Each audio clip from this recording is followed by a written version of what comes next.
Hello दोस्तों, नमस्कार। स्वागत है आप सभी का एक बार फिर से Shekhar voice story YouTube channel में। दोस्तों, रामायण ग्रंथ में न जाने कितनी ऐसे कथाएं हैं जिनके बारे में आज भी पूरी तरह से जानकारी नहीं है। ऐसी ही एक कथा है रावण की पत्नी मंदोदरी के जीवन और रावण की मृत्यु के बाद के उनके जीवन के बारे में। हिंदू महाकाव्य रामायण के अनुसार लंका के राजा रावण की रानी के रूप में मंदोदरी को वर्णित किया जाता है। रामायण में उन्हें सुंदर, पवित्र और पतिव्रता स्त्री के रूप में दिखाया गया है।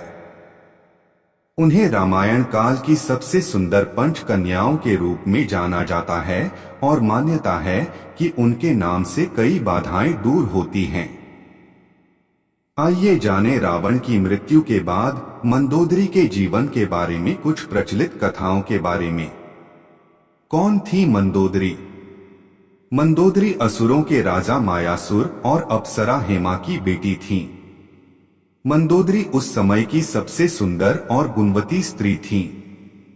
इसी वजह से लंकापति रावण ने उनसे विवाह किया और वो लंका की पटरानी बनी। मंदोदरी के दो पुत्र को मेघनाद और अक्षय कुमार थे। हालांकि कुछ पौराणिक कथाओं में माता सीता को भी मंदोदरी की पुत्री के रूप में वर्णित किया जाता है। मंदोदरी को एक पतिव्रता स्त्री के रूप में याद किया जाता है और अपने पति रावण के लाख दोषों के बावजूद मंदोदरी उनसे प्रेम करती थीं और उन्हें अपना सर्वस्व मानती थीं। यही नहीं, मंदोदरी रावण को हमेशा सन्मार्ग पर चलने की सलाह देती थीं। रामायण में रावण के प्रति उसके प्रेम और निष्ठा का वर्णन मिलता है। रावण की मृत्यु के बाद मंदोदरी का क्या हुआ? पौराणिक कथाओं में बताया जाता है कि रामायण काल में प्रभु श्री राम ने जब रावण का वध किया, उस समय लंका में सिर्फ रावण के भाई विभीषण मौजूद थे।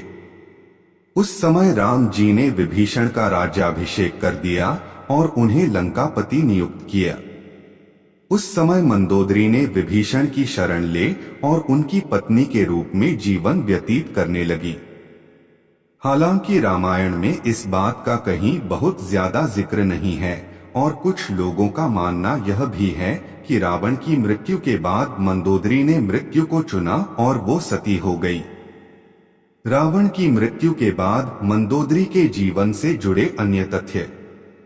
एक पौराणिक कथा में इस बात का जिक्र मिलता है कि रावण की मृत्यु के बाद राम ने मंदोदरी को सांत्वना दी और उन्हें रानी और उनके पति की विधवा के रूप में उनके कर्तव्यों की याद दिलाई।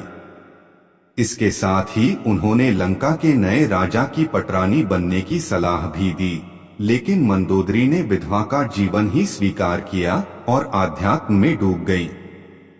मंदोदरी ने अपना आगे का जीवन धार्मिक प्रथाओं के लिए समर्पित कर दिया।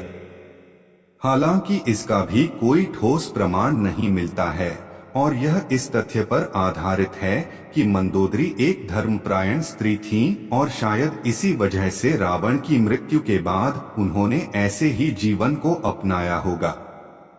मंदोदरी के बारे में कुछ रोचक तथ्य। मंदोदरी हेमा नाम की अप्सरा की बेटी थी। एक बार देवराज इंद्र की सभा में ऋषि कश्यप के पुत्र माया की दृष्टि हेमा पर गई और वह उस पर मोहित हो गए। माया ने हेमा के सामने शादी का प्रस्ताव रखा। शादी के बाद हेमा ने मायासुर की बेटी को जन्म दिया, जिसका नाम मथुरा रखा गया। अप्सरा की पुत्री होने के कारण मथुरा अत्यंत सुंदर और आकर्षक थी।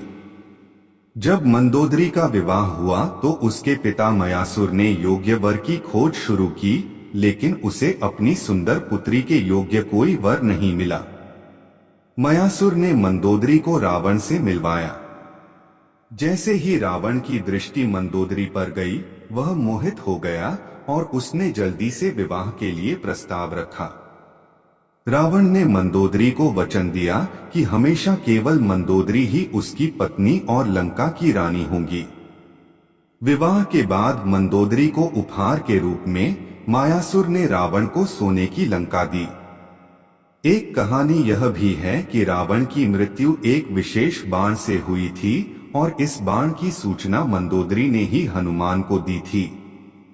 रावण की मृत्यु के बाद वास्तव में मंदोदरी का क्या हुआ, इस बात के लिए कोई प्रमाणिक तथ्य नहीं मिलते हैं, लेकिन कुछ कथाओं में उनके आगे के जीवन के बारे में जिक्र मिलता है।